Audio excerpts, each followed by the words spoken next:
Chudy as part of the Wisconsin Historical Museum's History Sandwiched In lecture series. The opinions expressed today are those of the presenters and are not necessarily those of the Wisconsin Historical Society or the museum's employees.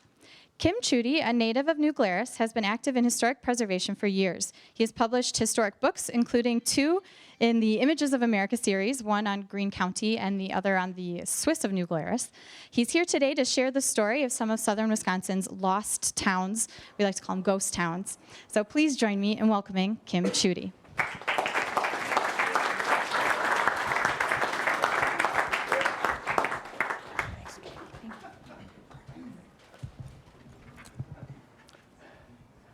Hello, everybody. Over the next 45 minutes, we're going to be looking at a number of lost towns, mostly in southern Wisconsin. There will be a few surprises there, a few that you have heard of, and there will be a couple of strange twists and turns in all of this. Hope you enjoy it. The first one is Sinope, Wisconsin. Sinope is located in Grant County, 3 miles north of East Dubuque and 50 miles from Galena. It was founded in 1831 by Peyton Vaughn, a native of North Carolina. At that time, the Wisconsin population was 40,000 Native Americans and 3,000 white settlers. Vaughn's intent to develop the town was to build a port where area miners who were being held hostage by Galena businesses charging high prices for supplies and shipping would be able to get more reasonable prices. Vaughn and the miners in the area in 1836 formed the Sinope Company and built a two-story the Stonehouse Hotel and Ballroom. During this time, the town built up, and Sinope consisted of several stores, a bank, church, post office, blacksmith shop, and mill. Now think about this. In 1836, the lots were selling for $2,000 each. At two different times during Sinope's short history, there were two prominent visitors from Fort Crawford and Prairie du Chien that came to Sinope. You'll probably recognize both of their names, Zachary Taylor and his future son-in-law, Jefferson Davis. Sinope died out by 1839 when the snow melt and spring rains left in their wake big puddles in the community's streets, and that became a breeding ground for malaria, and very quickly more than half of the population had died off, and the rest of them pretty well left the town. Vaughn died in 1845, and his wife remarried John Fenley of Kentucky. Fenley's descendants were still farming the land in the early 1970s. Today, the only trace of Sinope that you will find is a small cemetery. Gratiot's Grove in Lafayette County. The location of Gratiot's Grove is probably not where you think you would find it, at Gratiot. Gratiot's Grove is actually located 14 miles from its namesake town, a couple of miles southwest of Shullsburg. Gratiot's Grove was founded by Henry and Beyond Gratiot in 1825 when they came to southern Wisconsin to engage in lead mining. The nearest lead smelter at that time was in Galena, 20 miles away, so the Gratiot's built their own smelter. Eventually, the Gratiot Grove had 9 smelters operating. The population at Gratiot's Grove had grown to over 1,000 people. The Gratiot's, because they were French, had a good relationship with the native Winnebagos who trusted the French, but not the Yankees. Because of his excellent relationship with the Winnebagos and his fluency in their language, Henry Gratiot was chosen to be the Indian agent for the Winnebago in what would become southern Wisconsin. Today, all that remains of Gratiot's Grove is this little sign and the cemetery that's right there. The house to the right here is the Henry Gratiot home built in 1835. It is the second oldest home in Wisconsin. It has been renovated a number of times over the years.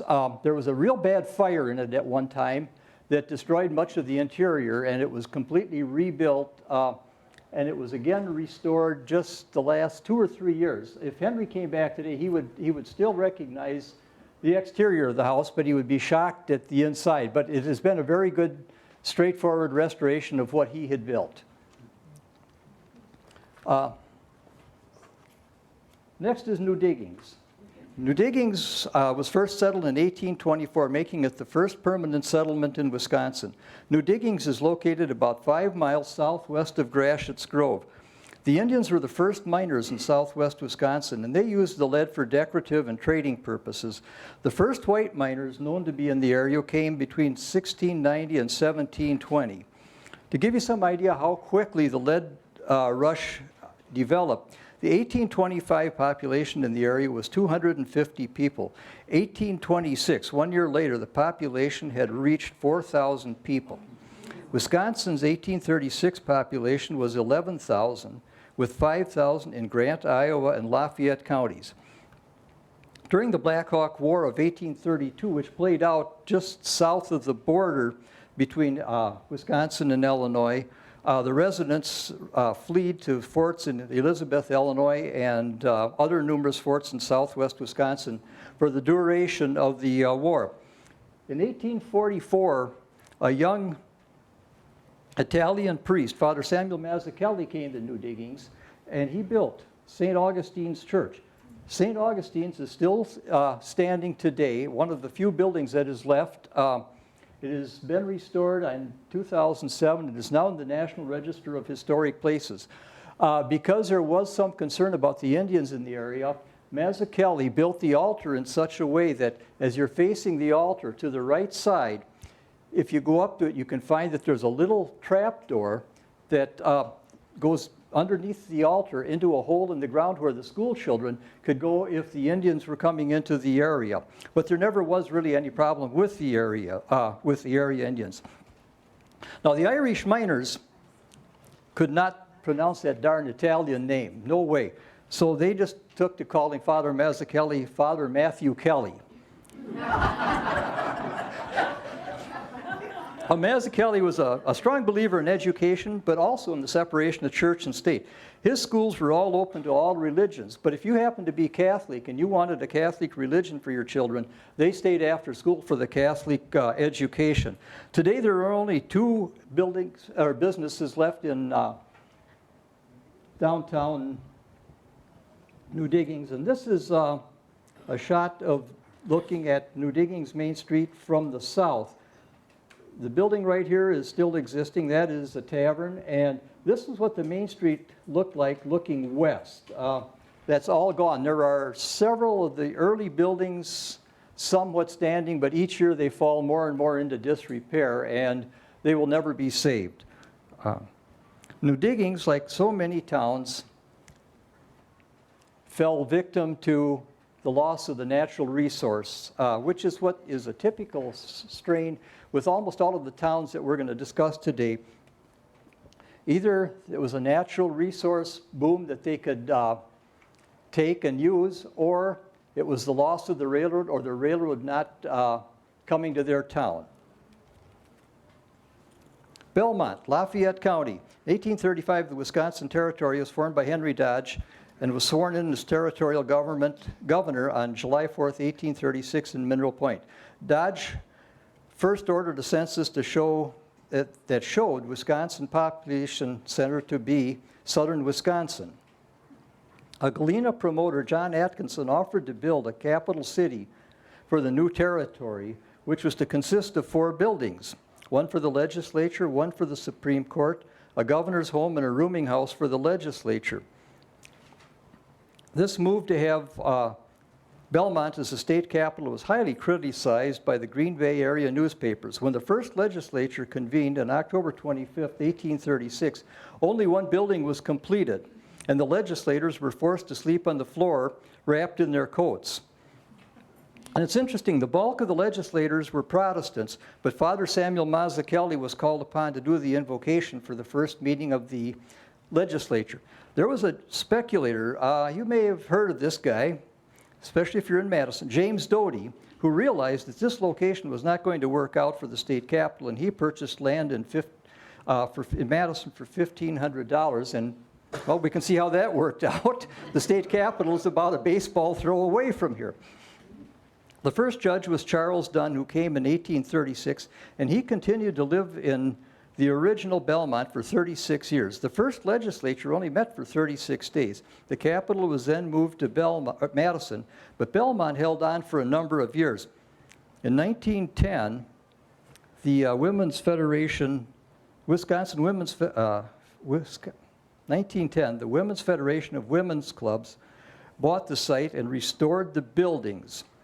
But what also happened at that time that killed Belmont was the Milwaukee Road Railroad that went out to Platteville, located itself 3 miles south in what is now Belmont, and most of the buildings from the original Belmont were moved into the current one.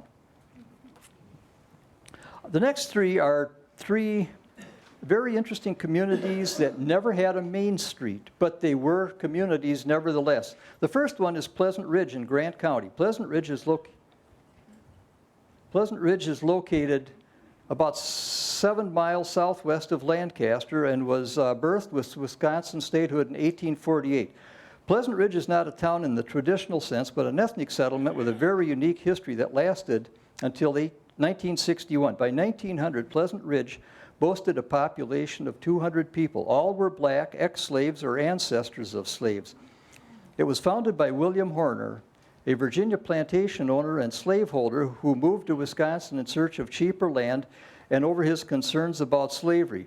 Horner sold his plantation free to slaves, but he brought with him 7 of his former slaves. He purchased a large tract of land and sold some of it off to his former slaves for $1.50 per acre. After the Civil War began, a Missourian landowner and slave owner, William Ross, and some of his newly freed slaves accompanied Ross to Pleasant Ridge.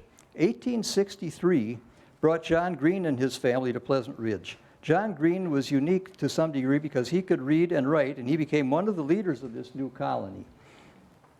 Pleasant Ridge School was open to both blacks and whites, where they received an excellent education. Many of them graduated from Lancaster High School and went on to Macomb College in Missouri. Pleasant Ridge was one of the first 2 integrated schools in the United States. On the Civil War monument on the Courthouse Square, there is a listing of all of these Civil War veterans from Grant County. 6 of the names on there are of blacks that served from Pleasant Ridge. 2 of them, a father and son, were both killed in the war. The next town is Cheyenne Valley in Vernon County. Vernon County is known for its round barns, but few people know that Cheyenne Valley held the largest rural black population in Wisconsin. This colony began with Wisconsin's defiance of the Fugitive Slave Act in 1850 and the extensive part that Wisconsin played in the Underground Railroad. Free blacks and those on the Underground Railroad were aided by the Quakers and others of conscience. Cheyenne Valley grew to a population of 150 free blacks. After the Civil War, the blacks were encouraged to come to a welcoming Wisconsin. This was the second integrated school in the United States. The Cheyenne Valley was a neighborhood of mixed ethnic groups, all quickly adapted as they shared schools, church, and sports teams. The people of Cheyenne Valley became very successful farmers, intermarrying with other nationalities and races. Thomas Shivers was born in a Tennessee plantation, and he became a large landowner. His son Algie went to the technical school at Sedalia, Missouri, and learned modern farm construction. Algie built at least 15 round barns between 1890 and 1930. This quote truly sums up what Cheyenne Valley was. Everyone was concerned about their neighbor. We didn't even know we were integrated. We just didn't think about color. This particular round barn is just out of Hillsboro, and this is, I believe, the Shivers family, and this is the Cheyenne Valley School. I believe that one of the former Madison City Council members, Michael Shivers, is a direct descendant of the Shivers family. Next we come to Frenchtown in Dane County, and we're honored to have with us today the mayor of Frenchtown, Jerry Remy. Frenchtown is just north of Belleville, and it was founded by the French from Saint-Germain, France in the early 1850s. 32 families came to the area to begin farming. There was never a built town as such, but they built a very strong ethnic community. Many of the businesses in Belleville, including the Francois Ford dealership, the Paul Jen and John Deere dealership, Belleville Auto Company, and others, were formed by people that had their roots in Frenchtown. They attended church at St. Andrew's Catholic Church in Peoria. A number of the original families still farm in the Frenchtown settlement. They brought with them their own French dialect, no longer spoken in St. Germain. Some years ago, Leo Pillar of Belleville and his wife took a trip back to St. Germain to see what their homeland was like. And they held a big banquet for Leo and his wife. And Leo got up and he addressed the group in that French language that they had used in Frenchtown. And only the oldest of the citizens could understand that language. And Leo was the last speaker of that language in this country. So it died out with Leo. Every once in a while, the Frenchtown descendants hold a reunion. The last one was held in 2013, and 30 of the 32 families were represented. Sometimes all that remains is a historical marker, a cemetery, and a story, and a story about somebody. Albert Mougenot was a bachelor Frenchman who was a beekeeper, and he had his hives up on a hill just behind the Belleville school system. And my understanding was that he lived in a little hut up there that was built somewhat into the ground. Okay, now we're going to go across to the eastern part of Wisconsin, to Vaury, the Garden of Peace in Walworth County. And Vaury sits right on the county line. Vaury was a Mormon town founded in 1845 by James Jesse Strang, who was born in New York State. Now, this doesn't look like the type of a house that a future king would live in, but it was such. Strang was, as a child, was thought to be mentally retarded and stupid. The reality was Strang was very intellectual and probably a con man as well. Strang had a divine vision and commanded 4 of his followers to go up this hill, the Hill of Promise, and he had them dig under a tree. And they found 3 brass tablets that were 1 foot by 2 feet square, written in some very strange hieroglyphics, and Strang pretended that he could read them. And all of this inspired Strang to build a 2.5-acre Temple of Zion. Strang's sister-in-law was Strang's sister-in-law was Moses Sith. Let me start over here. Strang's sister was a sister-in-law to Moses Smith, one of the founders of the Mormon Church. Vaury became mired in discord over a number of numerous issues, and many moved to Beaver Island on Lake Michigan, where they named the town that they founded. Surprisingly enough, they named it St. James for Mr. Strang. There on 1850, Strang was crowned the king. He wore a discarded Shakespeare actor's red robe and a crown for his coronation. Shortly thereafter, Strang proclaimed that the Lord had commanded him to institute polygamy, which caused a great uproar. Strang's despotic rule was despised, and in the summer of 1856, 2 of his followers shot and killed him. There are still a few of the buildings standing in Vaury. Another Mormon town, Zarahemla in Blanchard, is now Blanchardville in the village of Yellowstone in Lafayette County. Zarahemla is the City of God, was founded in the 1840s and is now known as Blanchardville. By 1856, the town had a mill and a number of stores. The first Mormon settlers, the Newkirks, the Kleins, the Wildermuth families, were all related by marriage, and some of their ancestors are still in the Blanchardville and New Glarus area. The Mormons that came here combined farming and lead mining with Newkirk diggings at Blanchardville and Fretwell diggings at Yellowstone. The first Mormon families had been dissatisfied with their earlier religions and family tragedies that turned them to Mormonism. The hotel and area in Yellowstone is about 7.5 miles west of Blanchardville. One of the early settlers there was Zenas Gurley, a Strangite Mormon who came to the area from Voorhee. And he had a falling out with Strang over the polygamy issue, and so he split with him. Gurley eventually went to Salt Lake City, where he rose to a very high position in the church. Yellowstone, and it was also known as Scottstown, was one of those towns that you come around the corner and suddenly out in the middle of nowhere is this beautiful stone building. And the story behind it was the guy that built it thought that the railroad was going to come up that valley, but it didn't.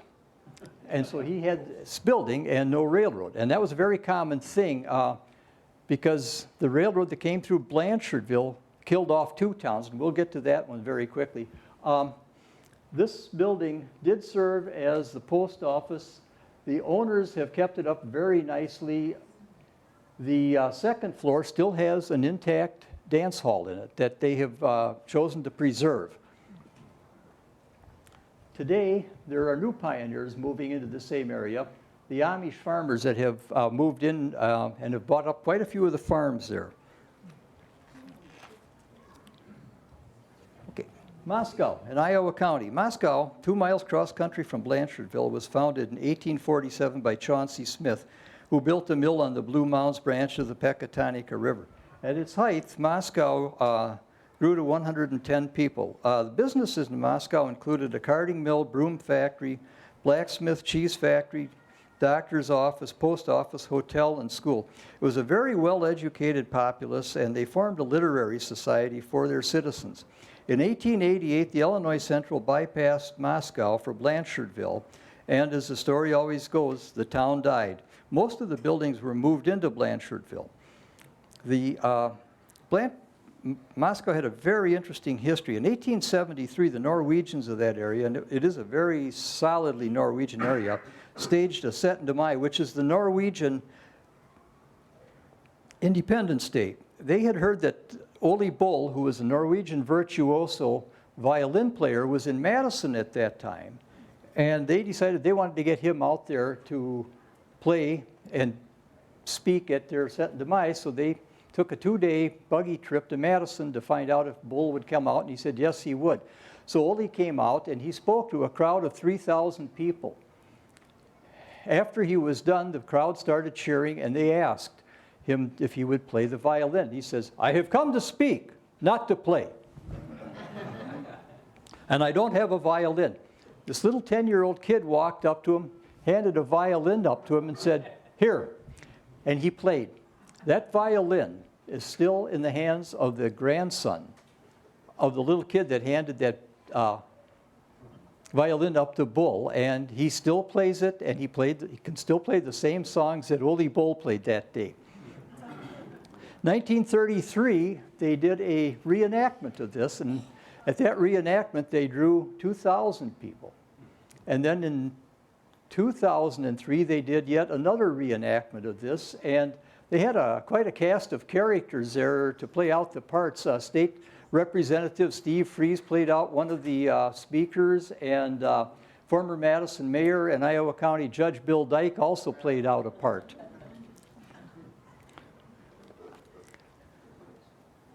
Dill in Greene County.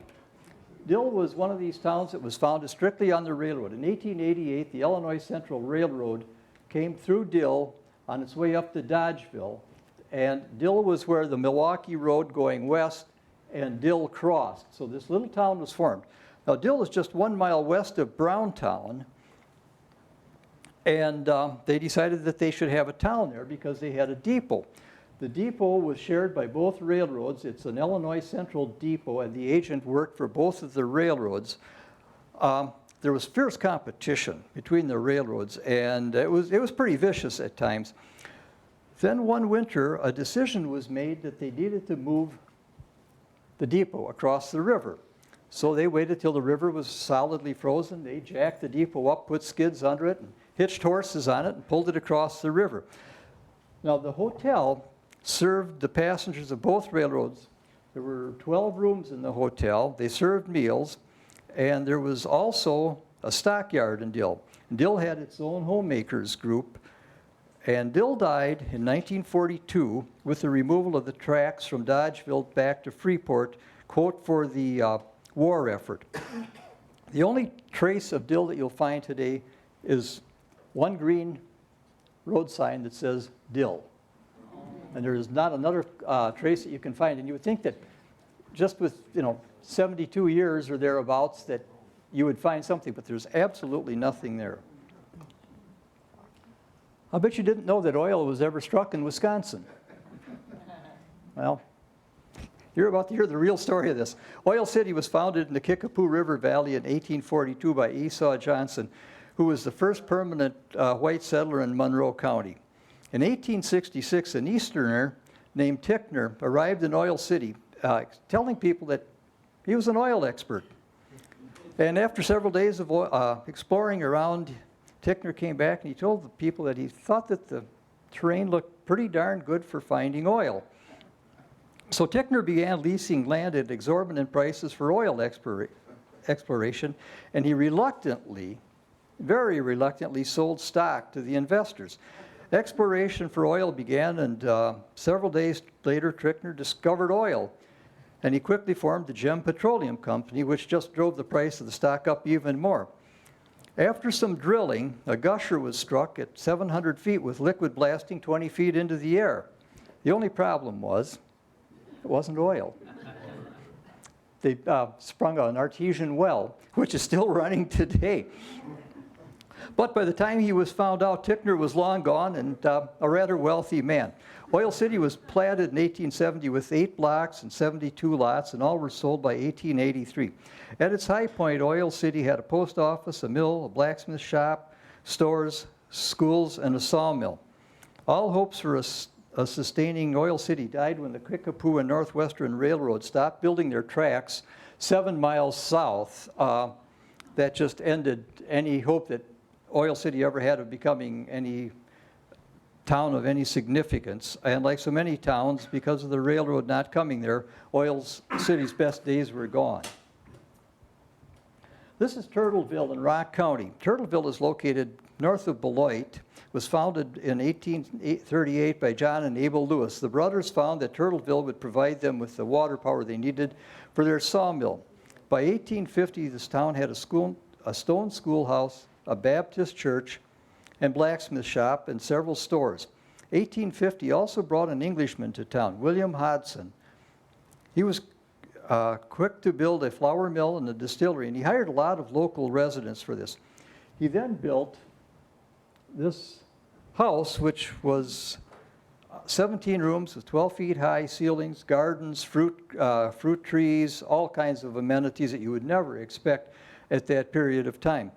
Then the Civil War broke out, and Hodson's loyalties with the Civil War, during the Civil War with the Confederacy, and in order to try to hurt the federal government, he was selling unstamped whiskey. In 1857, one of his employees turned him in, and Hodson eventually had to pay a fine of $98,407. Now you put that into 1867 terms, that's a lot of money. Eventually, the government foreclosed on him, and his property was sold at public auction for $3,000 and for all of his holdings. He spent his last days wandering in and out of taverns, drinking whiskey, and playing his violin in Janesville. Today, all that remains is the cemetery and this bridge, which is in the National Register of Historic Places. Yulo in Ozaukee County is very close to what we now know as Grafton. It was just north of Milwaukee and built on a steep bluff, as you can tell here, on Lake Michigan. It was founded by James T. Gifford in 1847. Gifford was a perceptive businessman. He built a 1,000 pier out onto the lake to entice steamships to stop at Yulo. Gifford knew that it was difficult for the steamers to fuel in Milwaukee because they had to negotiate the river, which was very shallow. So he built this pier for them. He bought wood from the area farmers who were clearing their woods so that they could get cropland, and he moved the wood to Yulo and then out to the bluff, where he devised and built a large chute that slid the wood down to the lakeshore. This provided steamships with a much better fueling stop. And consider that each steamboat coming from Chicago to Buffalo, New York, or vice versa, could use up to 600 cords of wood for that trip. And put into perspective, it took 10 acres of wood just to fuel a one-way trip. Gifford's sister, Jane Gifford, married a Luther Gutau, and moved there in 1850 with their son Charles, who was described as a high-strung and excitable boy. Charles later described himself as an adult as an evangelist, an insurance salesman, a writer, an orator, and a con man. Charles went east and made a very good nuisance of himself trying to get a job with the government, and they saw through him and nobody would hire him, so he ambled around for some time.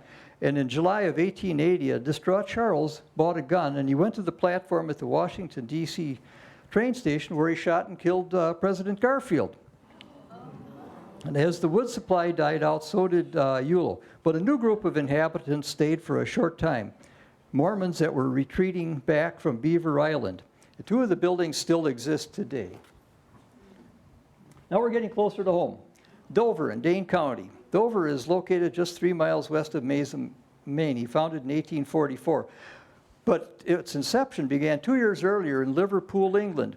Letters were sent to a group of Englishmen thinking of making America their home, became Dover's genesis. They formed the British Temperance Immigration Society and Savings Fund to promote immigration to America.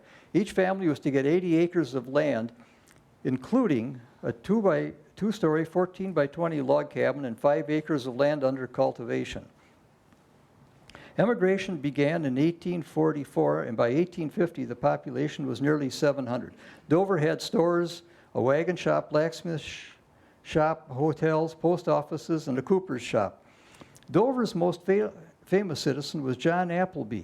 John Appleby invented the knotter that was used on early grain binders, and that patent has still been kept current, and it is still used on the latest models of the old small square balers, something that really stood the test of time. Dover's demise came when the Milwaukee and Mississippi River Railroad decided to bypass Dover. They had wanted to go through Dover, but the farmers near there wanted so much for their land that they switched their route and went through Mesa, Maine. And with the arrival of the railroad in Mesa, Maine, Dover died and quickly passed into the history books. Helena, Wisconsin. Where is Helena? Well, that kind of depends on when you ask the question. Helena has been in 3 locations, but always on the Wisconsin River. The first Helena was laid out by Governor Henry Dodge and was to be used as a river port. In 1831, Daniel Whitney moved the town to the shot tower, where he owned the shot tower himself and was making lead shot. The town was moved once again closer to the Wisconsin River and the railroad, but the town never flourished in this location. The town was abandoned during the Black Hawk War of 1832. Many men from Helena went off to fight in this war. After the Battle of Wisconsin Heights, the buildings were torn apart to make rafts. General Atkinson arrived on July 26th, and over 2 days, they tore down enough buildings that they could build rafts to get Atkinson's 1,300 men across the Wisconsin River. The mid-1850s were good to Helena. It boasted a post office, a hotel, a ballroom, a 5-story warehouse, a 120-foot wharf for river steamboats. But by the mid-1860s, only 50 residents remained. Frank Lloyd Wright's uncle, Jenkin Lloyd Jones, bought the property for the Tower Hill Pleasure Company, an educational retreat boasting a pavilion, dining hall, stables, ice house, cottages, and longhouses.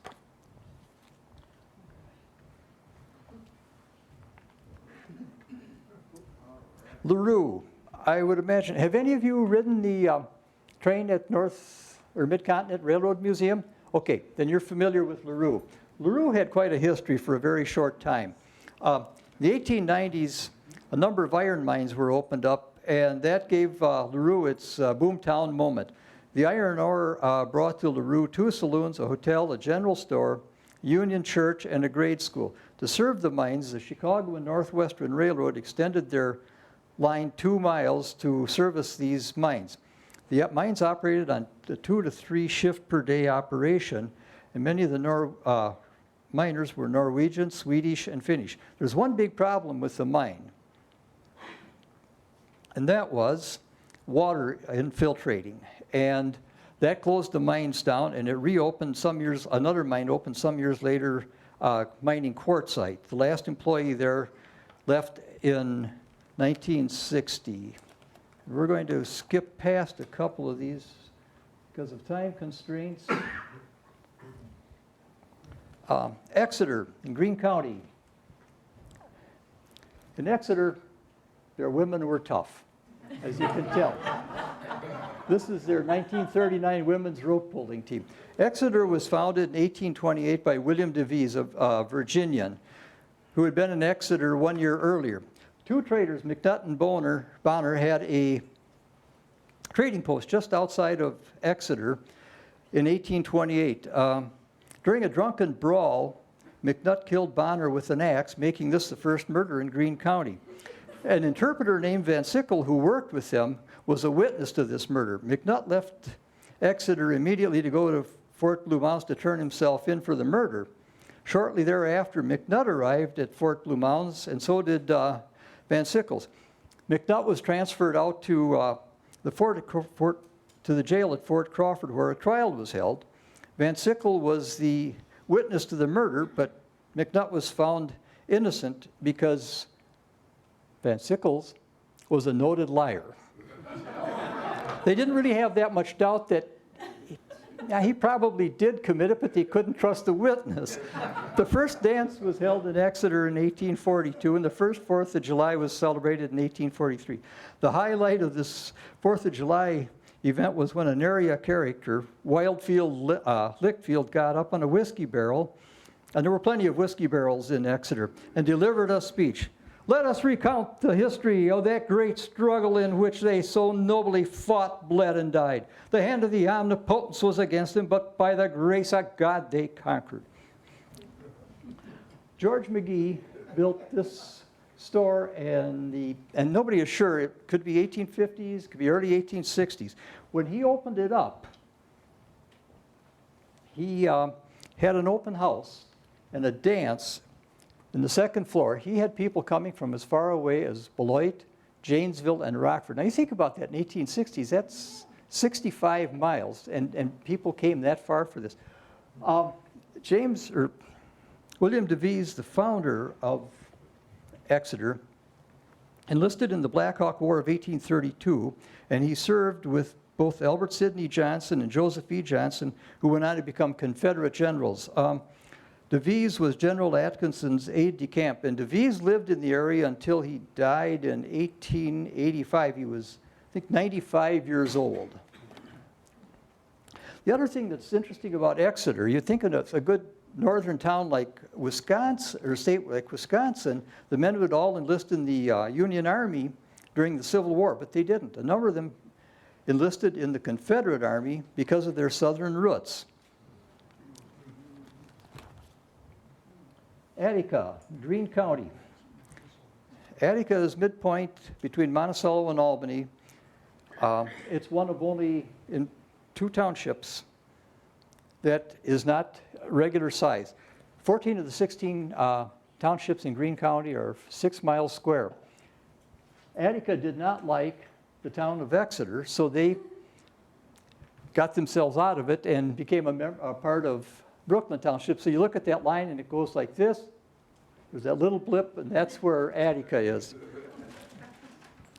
Attica was also named Winneshiek and Milford before becoming Attica, taking its name from Attica, New York. On the east side of the river, Whitebreast and his Winnebago people had a huge village there. By 1845, there was a grist mill, a cooper, blacksmith shop, a wagon shop, and many other businesses.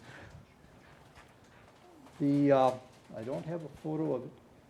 Yes, sir. This building right here was the blacksmith shop. That has been restored and is now in the National Register of Historic Places, and it is a restaurant, a very good restaurant. Stewart, or Postville, was founded in 1838 by John Stewart from Ohio. The first post office was located a couple of miles away at Farmers Grove, then moved to Stewart or Postville. The town name was changed to Postville because there was another Stewart post office in Wisconsin. The new town name was attributed to Gilbert Post, who built the first hotel. Greens Prairie Cemetery is where Fighting Bob LaFollette's father was first buried. And he was at some point exhumed and moved into Madison to be alongside his wife. This man is Carl Blauser, the longtime owner of the Postville Blacksmith Shop. The Postville Blacksmith Shop started in business in 1856. It has its fourth owner at the present time, and it has never closed, and it's going great guns. They do metal work all over the United States now. Schultz, Greene County. Schultz is 3 miles south of Monticello. Its biggest claim to fame was a murder in 1919. A hired man on a farm just to the east of Schultz killed his boss. He said, I really didn't want to kill him, but I had to. And I liked the man, but he killed him nevertheless.